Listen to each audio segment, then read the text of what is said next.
मंडळी 26 ऑगस्टच्या बुधवारी सकाळी नेपाळमध्ये 5200 मीटर उंचावर असलेला बर्फाचा एक भला मोठा कडा सरळ रेषेत अचानक तुटतो आणि अवघ्या 15 मिनिटात संपूर्ण गाव नकाशावरून गायब होतं। आणि त्यानंतर वृत्तवाहिन्यांवर असा दावा केला की भूकंपामुळे हिमनदी कोसळली, पण हे पूर्णपणे पुढील 6 तासांमध्ये खोटं ठरतं। सॅटेलाइट आणि उपग्रहांच्या अभ्यासातून विज्ञानानं वेगळंच वास्तव समोर आणलं। पृथ्वीच्या पोटातील हालचालीमुळे हिमनदी कोसळली नव्हती। 5200 मीटर उंचीवर लोंबकळणाऱ्या चादरीसारखा बर्फाचा कडा सरळ तुटला आणि तब्बल 1200 मीटर म्हणजे 1 किलोमीटरपेक्षा जास्त खोल दरीत कोसळला। कोट्यावधी टन वजनाचा बर्फाचा कडा इतक्या प्रचंड उंचीवरून खाली आदळल्यामुळे पृथ्वीवर जो धक्का बसला 4.4 ते 5.2 तीव्रतेचा भूकंप म्हणून नोंदवला। थोडक्यात सांगायचं तर भूकंपामुळे बर्फ कोसळला नव्हता, तर बर्फाचा कडा दरीत आदळल्यामुळे तो भूकंप झाला होता।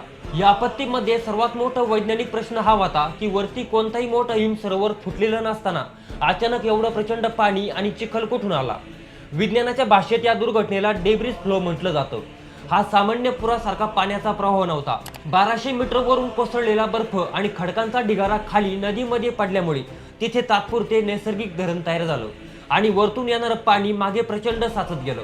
1200 मीटर वरून खाली बर्फाचा कडा पडताना झालेल्या प्रचंड घर्षणामुळे बर्फाचे तात्काळ पाण्यात रूपांतर झालं आणि त्यानंतर अचानक तयार झालेल्या धरणाची पाण्याची अडवण्याची क्षमता संपली आणि ते पाणी प्रचंड वेगानं अचानक नदी पात्रामार्गे दरीमध्ये झपावलं आणि हा घट्ट चिखल ताशी 40 ते 60 किलोमीटरच्या भयंकर वेगानं दरीमधून खाली आला। नदीचे पात्र अचानक मोठं झालं। या प्रवाहात असलेली पाण्याची प्रचंड आदळण्याची ताकद कोणतीही मानवनिर्मित इमारत किंवा पूल सहन करू शकत नव्हता। या संपूर्ण घटनेत एकाही माणसाला सुरक्षित स्थळी पडण्याची किंवा पूर्वसूचना मिळण्याची संधी भेटली नाही, कारण हिमनदी कोसळल्याच्या ठिकाणाहून रसूवागडी गाव अवघ्या 40 ते 50 किलोमीटर अंतरावर होतं। ताशी 60 किलोमीटर वेगाने येणाऱ्या चिखलाच्या प्रवाहाला या अंतर कापायला 1 तासापेक्षाही कमी वेळ लागला। रसूवागडीत घडलेली ही घटना केवळ एका देशाची दुर्घटना नाही, तर संपूर्ण मानवजातीला निसर्गाकडून भेटलेला एक गंभीर इशारा आहे। हवामान बदलामुळे हिमालयासारखा अतिसंवेदनशील प्रदेश आज एक स्फोटक टप्प्यावर उभा आहे। निसर्गाच्या या प्रचंड तांडवापुढे मानवी तंत्रज्ञान आणि आधुनिक यंत्रणा किती हातबल ठरू शकतात हेच या घटनेनं पुन्हा एकदा दाखवून दिलं।